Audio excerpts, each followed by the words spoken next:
आजदेखि 2वटा नयाँ आइपिओ खुल्दैछन्। तपाईहरू आइपिओ भर्न रेडी हुनुहुन्छ? वैदेशिक रोजगारीमा रहनुभएका नेपालीहरूका लागि आज चैत 8 गतेदेखि याम्बालिङ हाइड्रो पावर लिमिटेडको 2,10,000 किता आइपिओ खुल्दैछ। लगानीकर्ताले प्रति किता रु 100 का दरले आवेदन दिन सक्नुहुनेछ। आवेदन दिने अन्तिम मिति चैत 11 गतिसम्म रहेको छ।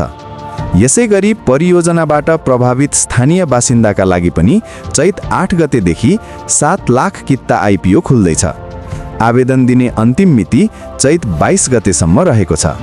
यस आइपिओको issue manager Muktinath capital limited रहेको छ।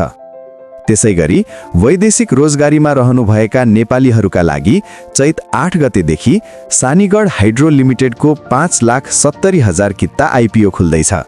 लगानीकर्ताले प्रति किता रु 100 का दरले आवेदन दिन सक्नुहुनेछ। आवेदन दिने अन्तिम मिति चैत 11 गतेसम्म रहेको छ।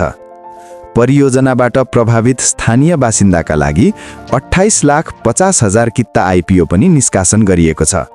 आवेदन दिने अन्तिम मिति चैत 22 गतेसम्म रहेको छ। यस आइपिओको issue manager LS capital limited रहेको छ।